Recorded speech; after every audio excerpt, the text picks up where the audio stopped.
यही समय है, वृद्धावस्था और मृत्यु से, दुर्गति से अपने को बचा लो। बढ़िया समय है। जरा मरण मोक्षाय, हमारे ऊपर वृद्धावस्था का प्रभाव ना पड़े। बोले हमने तो बड़े बड़े भजनानंदियों के शरीर को वृद्ध होते देखा है। तो शरीर को बोल रहे हैं क्या? वो अपने पे बोल रहे हैं। इस शरीर की वृद्धावस्था का प्रभाव हमारे ऊपर न पड़े, इस शरीर की मृत्यु अवस्था का प्रभाव हमारे ऊपर न पड़े। हम सीधे देहाभिमानी तो हमारे से तात्पर्य शरीर में हो जाता है। हम स्वरूप की बात कर रहे हैं, शास्त्र स्वरूप की तरफ इंगित कर रहे हैं। जो मनुष्य मेरा आश्रय लेकर के मेरी प्राप्ति के लिए बताए गए सिद्धांतों के अनुसार प्रयत्न करता है, उसके उस प्रयत्न को देख करके हम उसको ब्रह्म स्थिति प्रदान कर देते हैं। प्रयत्न से नहीं मिला, पर प्रयास देख करके। जैसे यशोदा मैया लाला जी को बांधना चाहती है, भागी बांधने के लिए।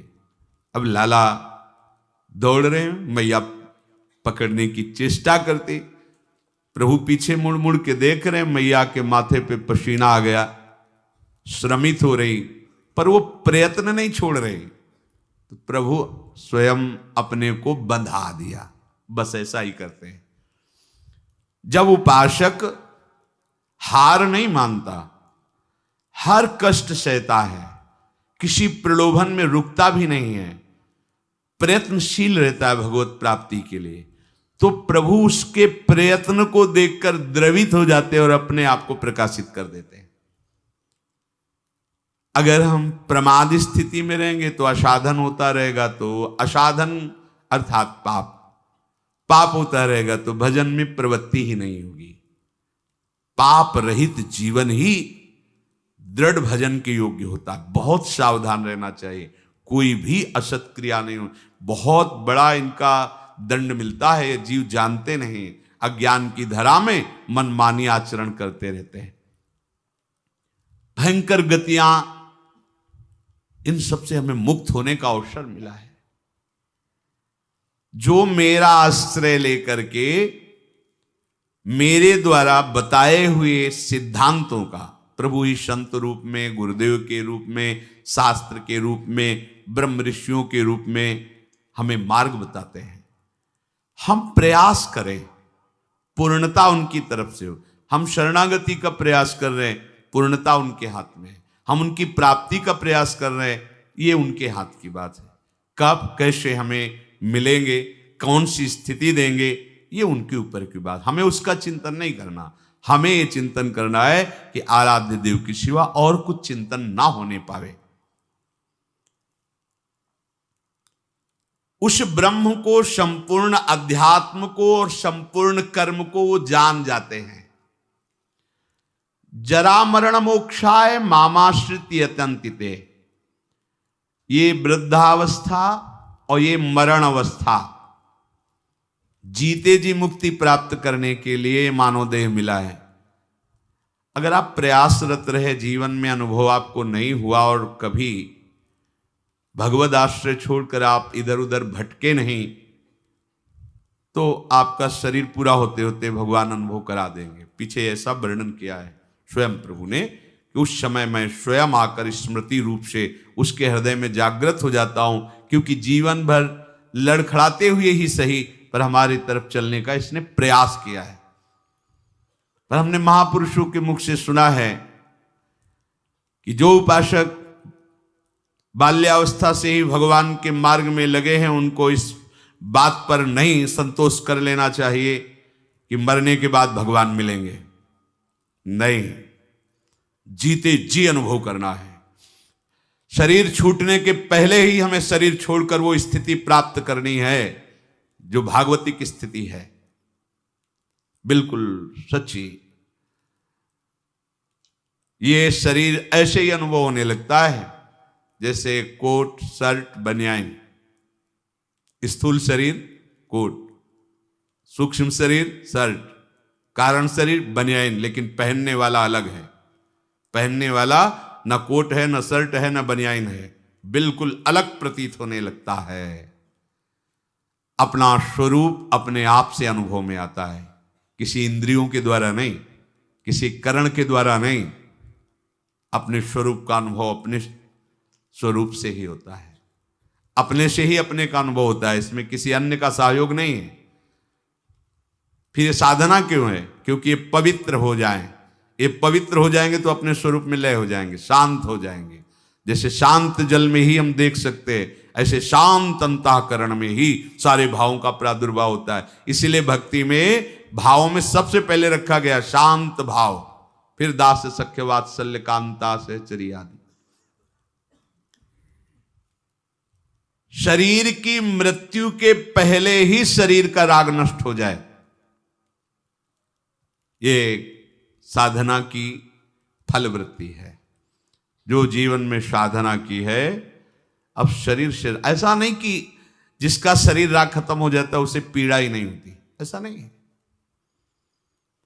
पीड़ा होती है पर परेशानी नहीं होती, दर्द है पर दुख नहीं है, व्याकुलता नहीं। क्यों हुआ ऐसा, कष्ट क्यों, हे भगवान ये कष्ट, ऐसा कुछ नहीं होता।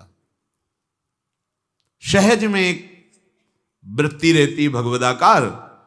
अब यहां किसी ने पीटा तो दर्द होगा, क्यों पीटा, ये ठीक हो जाए, कोई वृत्ति ऐसी नहीं आएगी।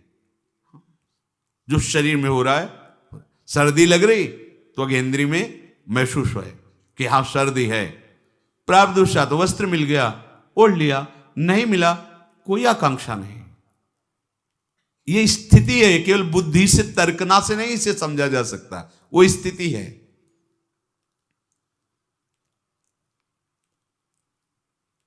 तात्पर्य यह हुआ कि इस मनुष्य शरीर से वृद्धावस्था आने के पहले और मृत्यु अवस्था आने के पहले भगवत प्राप्ति कर लो। बात समझो, ये जो लोग भूले हुए हैं ना कि ये यौवन अवस्था भोगों के लिए है, बड़े बूढ़े शिक्षा देते हैं, अरे तुम तो अभी तुम्हारी तो खेलने खाने की उम्र, भजन की उम्र है तुम्हारी, तो उनसे पूछो जो उपदेश दे रहे हैं खेल, तुम्हारी उम्र कौन सी है? तुम करते हो भजन, तुम भगवत चिंतन में रखते हो, पर वो वहां उत्तर देने की सामर्थ्य नहीं, इसलिए वो बोल नहीं पाते। नहीं, बड़े बुजुर्ग जैसे समझाते हैं तुम्हारी भजन करने की उम्र थोड़ी है, तो हे पूज्यवर आपकी उम्र कौन सी है और अब आप क्या कर रहे हैं?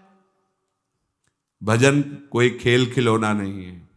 जब तक आपने पूर्वाभ्यास नहीं किया तो आपका भजन जीवन में आगे नहीं होने वाला।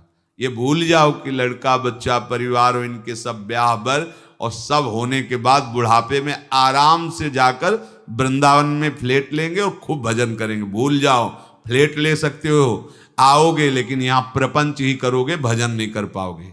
सत्संग में बैठोगे सो जाओगे, शब्द समझ में नहीं आएगा क्योंकि अभ्यास ही नहीं किया है। चार बूढ़े बैठ करके अपनी बहू और लड़का बच्चा की बातें करोगे, प्रिया प्रीतम की बातें कभी नहीं कर पाओगे। देख लेना, जीवन में देख लेना, यदि जीवन में तुमने भजन का अभ्यास नहीं किया तो वृद्धावस्था में भजन नहीं होगा। वृद्धावस्था आने के पहले, मृत्यु अवस्था आने के पहले, चलो वृद्धावस्था का तो समय हमें पता है कि शरीर की वृद्धावस्था लगभग इतने वर्ष बाद आ जाएगी, लेकिन मृत्यु अवस्था तो एक सेकंड के बाद भी आ सकती है। इसलिए हमारा ये जो वर्तमान समय चल रहा है ये भगवदाकार वृत्ति से युक्त होना चाहिए। वृद्धावस्था के आने के पहले भगवत प्राप्ति कर ले, ये बात तो समझ में आ जाती है कि 60, 70, 75, 80 इसी को वृद्धावस्था कहते हैं। आजकल तो 60, 70 में राधे श्याम हो जाता है। अब तो जवाने नहीं समझ में आते कि जवान कौन है भाई, कैसे समझ में आएंगे जवान? 15-16 की अवस्था आप अभी सुने थे प्रश्न उत्तर में, एक ने कहा हमें बहुत निगेटिव विचार आते हैं, तो भैया ये तो पाप का लक्षण है। आप पाप कर्मों से अपनी वृत्ति को हटाइए, नहीं तो नकारात्मक सोच आपको नष्ट कर देगी। क्या करते हो तुम? उनका 5 बार हस्त मैथुन नियम से रोज करता हूं। अब आप विचार करो, इस विषय पर ना तो कहीं चर्चा होती है और ना कहीं कहा जाता है। छोटे छोटे बच्चे ऐसी निकृष्ट आदत को प्राप्त हो गए, अब ये जवान होंगे, अब इनमें भगवदानंद की आकांक्षा जागृत होगी, ये कहीं सतमार्ग जान पाएंगे? कदापि नहीं। जीवन ही नष्ट कर दिया। शास्त्रीय सिद्धांत है, गुरुकुलों में इसीलिए बच्चों को रखा जाता था, चाहे राजा के हो चाहे प्रजा के हो। ब्रह्म ऋषियों के शासन में 20-25 वर्ष तक ब्रह्मचारी रहे। वृत्ति निवृत्ति मार्ग पर तो वैरागी बन गए, प्रवृत्ति मार्ग पर तो गृहस्थ में गए। कुछ समय तक गृहस्थ में रहने के बाद स्वतः पूर्वाभ्यास ब्रह्मचर्य का उनका जागृत हो जाता और वो चौथी अवस्था तक भगवत साक्षात्कार कर ही लेते, क्योंकि नींव बड़ी मजबूत थी। अब छोटे छोटे बच्चे स्मार्ट मोबाइल, आचरण, गंदे दृश्य देख देख करके गंदे कर लेना, कैसे उनके अंदर ये बात आएगी कि वृद्धावस्था पहले भगवत प्राप्ति कर लें? जरूरत ही नहीं भगवत प्राप्ति की, उनको आकांक्षा ही नहीं, जानते ही नहीं भगवत प्राप्ति क्या है, क्यों करना चाहिए। वो बस वो चाहते हैं, जो दृश्य देखते हैं वही करना चाहते हैं, जो सुनते हैं, जो बोलते हैं वही चिंतन होता। जीवन एकदम नरक बन जाता है। भगवत प्राप्ति की आकांक्षा उसके हृदय में होती है। ध्यान से सुनना। पर नारी पर पुरुष त्याग कर, सेवन करो शुद्ध गृह धर्म, निज पर धर्म नाश के साधन, करो कभी भी नहीं कुकर्म। यदि आपको इसी जन्म में उत्तम स्थिति को प्राप्त करना है तो चाहे गृहस्थ हो चाहे विरक्त हो, कभी भी ये विरक्त आश्रम वाले को माताओं बहनों की तरफ कुदृष्टि से भी नहीं देखना चाहिए। कुदृष्टि भोग भावना। जननी सम जानहि पर नारी, धन पराय विस्ते विष भारी, जिन्हि राम तुम प्राण प्यारे, तिनके मन शुभ सदन तुम्हारे। मातृवत पवित्र भाव। अपने को तो श्री जी की सखिया हैं, जैसे ललिता, विशाखा, चंपक, चित्रा, तुंग विद्या, रंग देवी, इंद्रलेखा और सखी सुदेवी, सकल यूथ हित सेवी। ऐसे ही चराचर की जितनी शरीर में भावना हम पवित्र कर पाएंगे उतने दोष हमारा नष्ट हो जाएगा। ये जितनी स्त्री शरीरधारी, ये सब मेरी प्यारी जी की लाडली सहचरिया है, इनके चरणों में प्रणाम। बस जो चाहे आपन कल्याणा, सुजस सुमत शुभ गति शुभ नाना, सो परनार लीलार गोसाई, तजौ चौथ के चंद की नाई। विरक्त उपासक को माताओं बहनों से आंख मिलाकर कभी बात नहीं करनी चाहिए। उनके मुख की तरफ, उनके चरणों की तरफ देखो, चाहे बच्ची हो, चाहे यौवन अवस्था, चाहे वृद्धावस्था की हो। विरक्त साधक को कभी एकांत में माताओं बहनों से संभाषण नहीं करना चाहिए। बीच में एक किसी को डाल और दूसरा साधक हो, खड़ा हो जाए। नहीं, बाहर निकलो, बाहर। अगर बात ही करनी तो मैदान में करो खड़े होकर के। और क्या बात करनी है? हम भगवत प्राप्ति के मार्ग में चले, हमें क्या बात करनी है? बहुत सावधान रहना चाहिए। गृहस्थ धर्म के उपासक को यदि ब्याह हो गया है तो अपनी पत्नी से वो भी धर्मानुकूल, पशुवत व्यवहार नहीं। और पर स्त्री की तरफ तो दृष्टि ही ना करे भोग वृत्ति की। अगर की तो सारे सुकृत नष्ट हो जाएंगे, चाहे वो स्त्री शरीर चाहे वो पुरुष शरीर हो। इसलिए पर नारी पर पुरुष त्याग कर।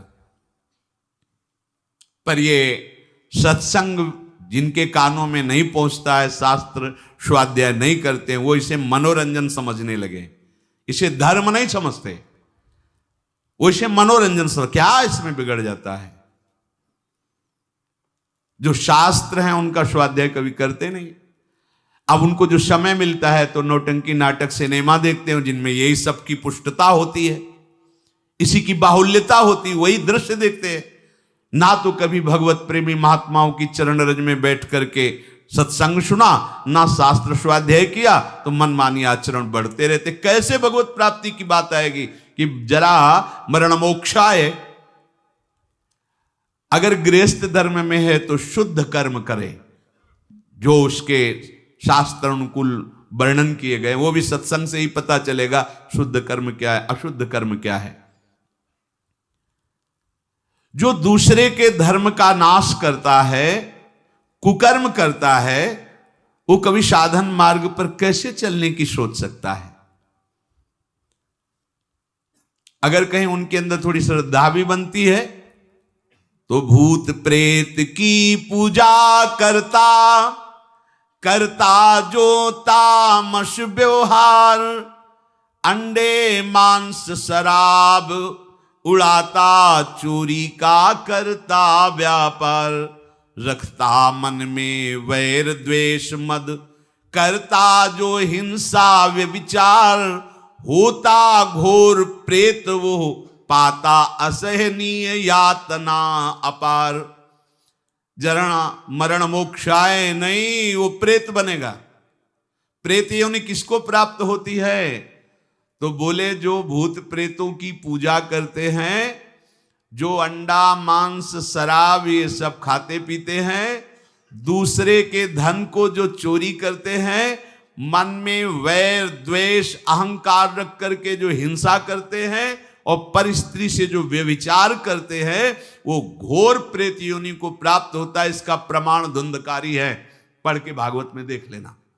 प्रेत योनि को प्राप्त होता है। ऐसे प्रेत स्वभाव वाले कैसे जरा मरण मोक्षाय के मार्ग का अवलंबन लेंगे? इसलिए तामस वस्तु नशीली, जूठन से रखो परहेज विराग, माता पिता देवता गुरु का, गुरुजन का न करो अपमान, सुख पहुंचाओ सबको संतत, मन में रख श्रद्धा सम्मान। कोई भी नशा भगवत प्राप्ति के मार्ग में चलने वाले उपासक को नहीं करना चाहिए। बैठा लो।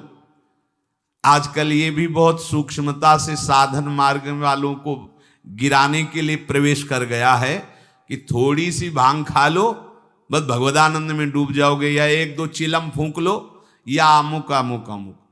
हम प्रणाम करते हैं, जो ऐसा करते हैं सिद्ध महापुरुष होंगे, उनको हम प्रणाम करते हैं, पर अपने कच्चे साधकों के लिए या भगवत प्राप्ति के लक्ष्य वालों के लिए हमें कहीं शास्त्र में आज तक नहीं लिखा, कहीं ऐसा नहीं मिला।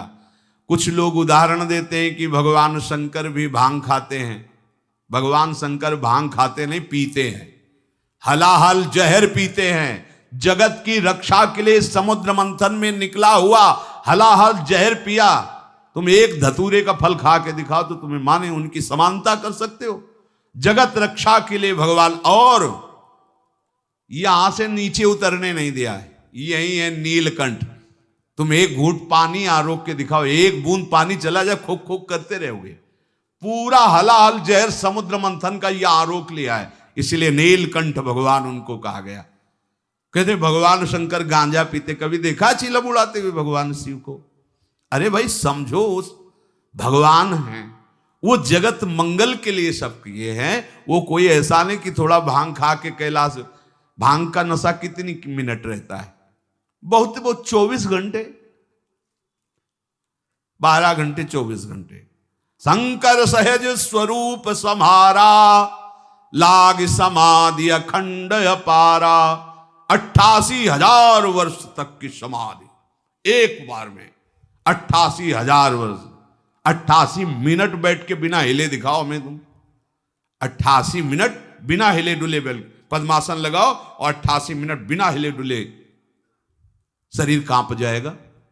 महापुरुषों के सत आचरण का तो अनुकरण नहीं करते, और उनकी जो महामहिम जगत रक्षा के लिए वृत्ति, उसको बोलते भगवान शंकर नशा करते। कोई भी तामस वस्तु, नशीली वस्तु अगर स्वीकार करेंगे तो शुद्ध भजन नहीं हो पाएगा। इसलिए जो कर रहे हैं वो सिद्ध है, हम प्रणाम करते हैं। हमारा निषेध करने का कोई बल ही नहीं है। शास्त्र कह रहा है तामस वस्तु नशीली, कोई भी नशा नहीं होना चाहिए साधक के जीवन में। जूठन से रखो परहेज। गुरु की, आराध्य देव की जूठन के सिवा जीवन में किसी और की जूठन नहीं पानी चाहिए। सब सवै संत गुरुदेव हैं, व्यास या प्रतीत भगवत प्रेमी महात्माओं की जूठन के लिए तो आदेश दिया है, जूठन ले पावे सदा। जो गृहस्थ में हैं, माता पिता वयो वृद्धों को भगवान का स्वरूप मानकर उनका आदर करे। बड़ा क्रूर स्वभाव होता जा रहा है। नवयुवक जन है, अपने वृद्ध माता पिता को कटु वचन बोलते हैं, यहां तक कि उनके ऊपर हाथ भी छोड़ देते, मारने पीटने तक पर। सोचो तुम्हारी गति क्या होगी। जो भगवत स्वरूप माता पिता जिनकी चरण आराधना करने पर भगवान की प्राप्ति हो जाती। पुंडरीक जी ने अपने माता पिता की आराधना की तो भगवान विट्ठल उनको दर्शन देने बिना चाहे आ गए। ऐसे पूज्यवर जो हमारे गुरुजन हैं माता पिता, यदि हम उनका अपमान करेंगे, उनको गाली देंगे तो हम जरा मरण मोक्षाय मार्ग पर चल पाएंगे? कदापि नहीं। और सदगुरुदेव की अवहेलना, फिर तुम्हें परमार्थ की पगडंडी मिल जाएगी? कदापि नहीं। सुख पहुंचाओ सबको संतत, मन में रख श्रद्धा सम्मान, सब में भगवत भाव कर कर सुख देने की भावना। बुरे संग का, बुरे व्यसन का कभी न रखो मन में मोह, काम लोभ को छोड़ करो सब जीवों पर स्वाभाविक छो। जैसे कर्म किए जीवन भर, जैसे मन में रखे विचार, अंतकाल भाव मनुज का होगा उसके ही अनुसार। बहुत सुंदर बात कह रहे हैं पूज्य भाई जी महाराज। यदि तुम बुरा संग करोगे, बुरा नशा करोगे, बुरे भाव रखोगे, काम लोभ आदि में आसक्त होकर चेष्टा करोगे, भोग वासना करोगे, तो क्या होगा? बोले जैसा जीवन तुम व्यतीत करोगे फाइनल में तुम्हारे पास वैसा ही निर्णय आएगा। क्या? अंतिम समय वही कर्म छा जाएंगे। जो बुरे कर्म किए हैं वही छा जाएंगे। अगला, जैसे जरा सी वृत्ति मृग में लगी तो मृगाकार वृत्ति होने के कारण अगला जन्म मृग का हो गया। आपने तो कितनी जगह ममता की हुई है, कितनी जगह। क्या होगा अंतिम समय में? जरा मरण मोक्षाय के मार्ग में चलने वाले उपासक को बहुत सावधान रहना चाहिए। अंतकाल का भाव मनुज का होगा उसके अनुसार। जो जीवन में तुम कर रहे हो अंतिम में वही भाव तुम्हारे आएगा। यदि भजन कर रहे हो तो सदगति, और अगर बुरे आचरण संसार में फंसे हो तो दुर्गति। तदानुसार ही सदगति दुर्गति होगी उसे प्राप्त अनिवार्य। अतः रखो प्रतिपल ही मधुमय, भगवद स्मृति में हृदय उदार। अपने हृदय को निरंतर भगवद स्मृति में लगाए हुए ही कार्यरत रहो। अगर आप इसको भगवद स्मृति को छोड़ते हैं कि आगे हम कर लेंगे, तो आगे नहीं होने वाला। मृत्यु समय की अनुपम सेवा, मन से दूर करे संसार। हमें मृत्यु बनानी, मृत्यु को महोत्सव बनाना है। हमारा आखिरी समय होना चाहिए। तो बोले इसके लिए क्या करो? संसार का चिंतन छोड़ना होगा। संसार का चिंतन छोड़ोगे तो तुम्हारी मृत्यु महोत्सव हो जाएगी। और इस पर कोई सोच नहीं रहा। सारी सोच आज की है, आज की। वर्तमान को भोगों में कैसे हम डुबोएं। आज हमें अच्छा खाने को मिले, खूब हंसी मजाक करने को मिले, मन के अनुसार भोग भोगने को मिले, तो आज का दिन बढ़िया मंगल। कल क्या होगा देखा जाएगा। यह है मूढ़ता। उपासक क्या सोचता है? मेरा अंतिम समय बढ़िया जाए। क्या? प्राणनाथ प्रीतम के चिंतन में, उनके ध्यान में, पावन चरण रज का स्पर्श करते हुए हमारा शरीर छूटे, हम प्रियालाल को प्राप्त हों। भगवान कह रहे हैं जैसे भूत प्रकृति मोक्षम, संपूर्ण पंचभूत और प्रकृति इसके कार्य, अगर इनसे आप अपने को बचा लें तो जरा मरण मोक्षाय की पदवी पर आ जाएंगे। जरा और मृत्यु इन्हीं से होती है। किनसे? पंचभूत रचित शरीर और इनकी प्रकृति, इनकी क्रियाएं। बड़ा सूक्ष्म विषय है। जरा मरण से अभी तुम्हें मुक्ति मिल जाएगी यदि शरीर और शरीर की क्रियाओं से अपनापन हटा दो। बड़ा कठिन है। क्या करें? बहुत सरल है। ऐसे हो जाओ, आत्मसमर्पण कर दो आराध्य देव को। हम शरीर से राग नहीं हटा पा रहे, इतना विवेक प्रबल नहीं हो रहा, क्रियाएं हम भगवतिक नहीं कर पा रहे, इतनी पवित्रता हृदय में नहीं। तो एक सिद्धांत देखो, शास्त्रों में बहुत कृपा करके वर्णन किया गया है। अनेक जन्मों की आदतों से, इस जन्म की आदतों से, संग से, अहंकार से, इंद्रियों से, वृत्तियों से जो कुछ भी हो रहा है वो सब परम पुरुष, आदि पुरुष प्रभु श्री हरि को समर्पित कर दो।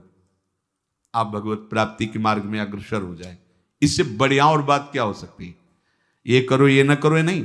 यत करोषि, जो भी कर रहे हो, ये तो सर्वाणि कर्माणि मयि सन्न्यस्य मत्पराः, मेरे परायण होकर जो भी तुम्हारी क्रियाएं हो रही हो मेरे को अर्पित कर दो। यत करोषि, जो कर रहे हो कुछ तो करो, कोई सिद्धांत तो पकड़ लो। आज से नियम ले लो कि हमारा कोई भी 24 घंटे का समय भगवद अर्पित बिना हुए नहीं हम छोड़ेंगे उसे।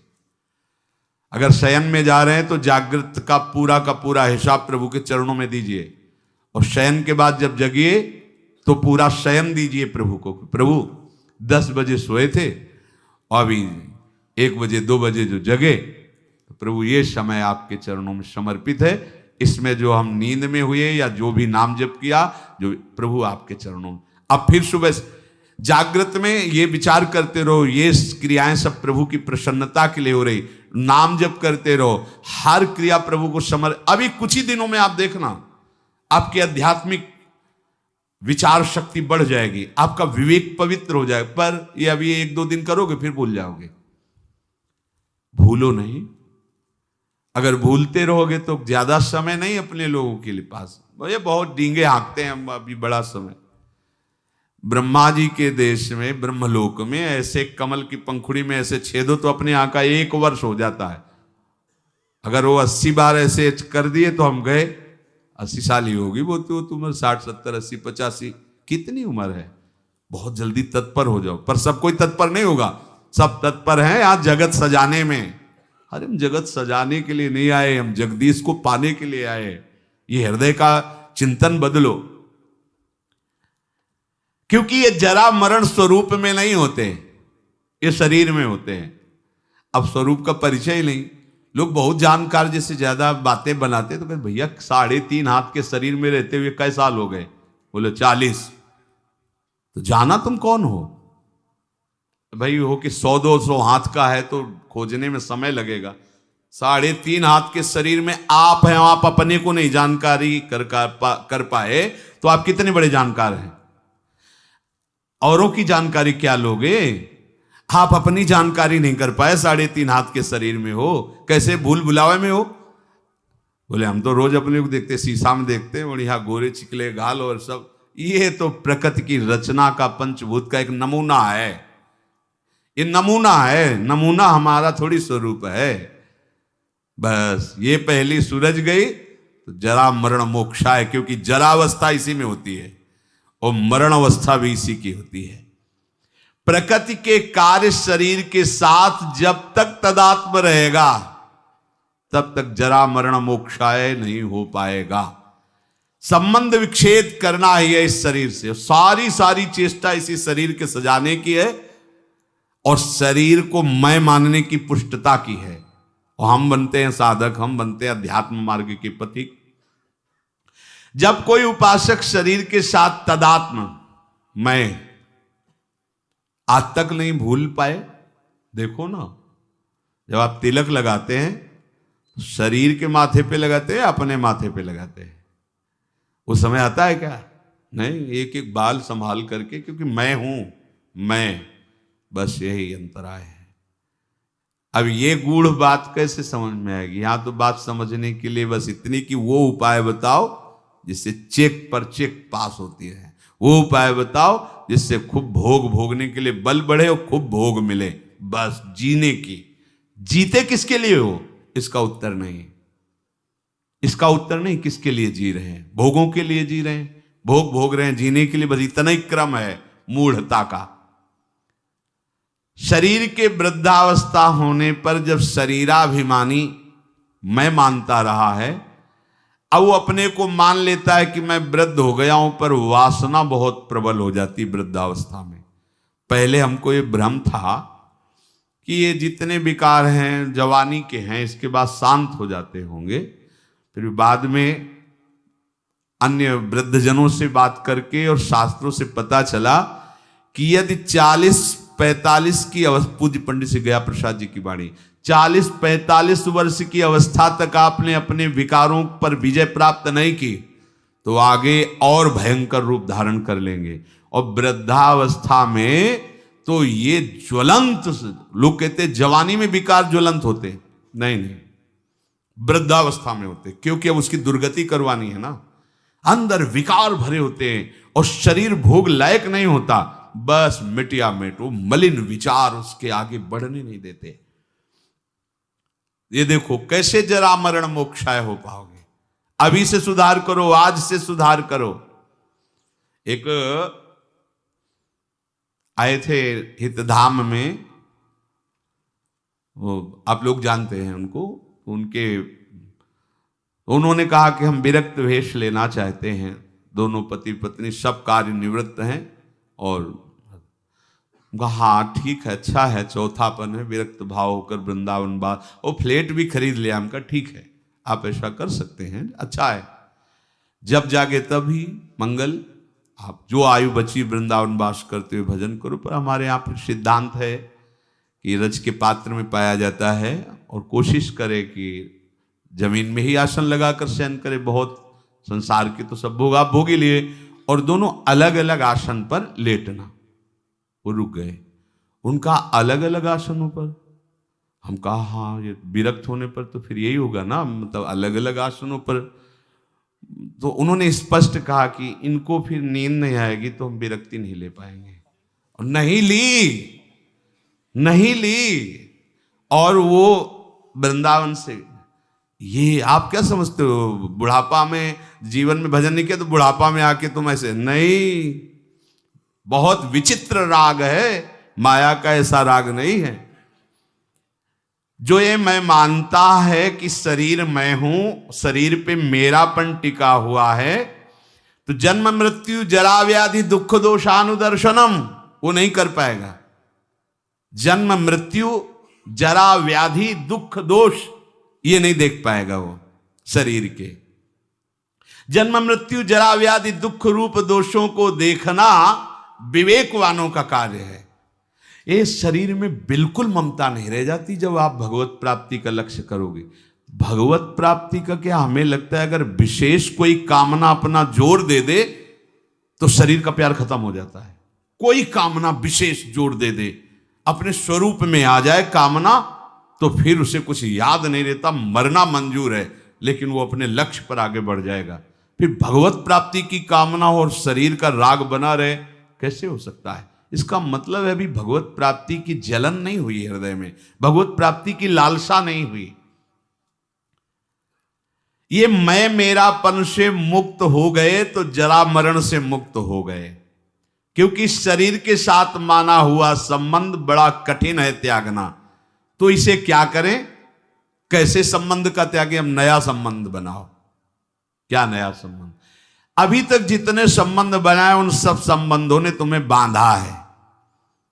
भगवान कपिल देव जी कहते हैं कि ये आसक्ति ही जगत के बंधन का कारण हुई, और हे मां, अगर यही आसक्ति भगवत प्रेमी महात्माओं से हो जाए तो मोक्ष का खुला हुआ द्वार है। हमें संबंधों ने ही बांधा है, शरीर संबंध, शरीर संबंधी भोग, शरीर संबंधी रिश्ते नाते।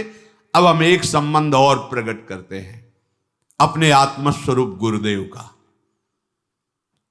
मन वचन कर्म से हम आचार्य और गुरुदेव की शरण में होते हैं। अब ये जीवन यंत्रवत वैसे ही चलेगा जैसा आदेश होगा, खत्म खेल। देह भाव कब नष्ट हो गया आपको पता नहीं चलेगा। जिन वैराग्य की सीढ़ियों को लांघना विवेक के द्वारा बहुत कठिन पड़ता, बड़ा लंबा समय जाता, छोटी छोटी अवस्था में कोई ज्ञान नहीं है, उन वैराग्य की सीढ़ियों को आगे लांघते हुए निकल गए गुरु कृपा पात्र जन। हम अगर ये संबंध मान ले, प्रथम ही सेवहु गुरु के चरण, जिन या धर्म कहो सब करन, नाम प्रताप बताइयो। आप इस चाल को समझना, ये मन बुद्धि इस बात को स्वीकार नहीं करते हैं। एक गुरु का संबंध केवल एक व्यवहार मात्र कर लेते हैं। गुरु मानने वाले लाखों हैं, लेकिन गुरु की मानने वाले अंगुलियों में गिने जा सकते हैं। अपने मन वचन कर्म से ठान लो कि अब मेरा जीवन बिक गया, कोई अस्तित्व नहीं। गुरु ने नाम देकर मंत्र देकर खरीद लिया है, अब वो जैसा चाहेंगे वैसा चलेगा। ये सब ठीक हो जाएगा, सब ठीक हो जाएगा। जितने भी महापुरुष हुए हैं सबने गुरु महिमा का गान किया है। बिना गुरु कृपा के इस मैं और मेरापन से हटना बड़ा कठिन होता है, घूम घूम करके छाया रहता है। देख लो, यहां बैठे हो इसलिए देख सकते हो, देख लो जब से चले हो तब से अब तक मैं और मेरे के ही घेरे को नहीं पार कर पाए हो, देख लो। और जो जितना समर्पित है मैं मेरा का घेरा उतने उसका शिथिल होता चला जाता है।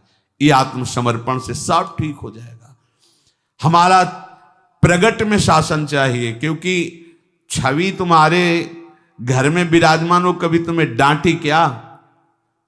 तुम्हारा जैसा मन आवे छवि के सामने करो, कर सकते हो। प्रगट में गुरु के सामने एक भी चेष्टा अगर प्रतिकूल की तो डांट पड़ जाएगी, सभा में तुम्हें गलती माननी पड़ेगी। लेकिन छवि के सामने यद्यपि वो वहीं भी विराजमान है, पर आपकी वृत्ति सुधरने के लिए छवि से काम नहीं चलेगा। प्रगट में चाहिए जो हमें दुलार भी करे और हमें शासन भी करे, और हम यंत्रवत चले, बस भगवत प्राप्ति हो गई।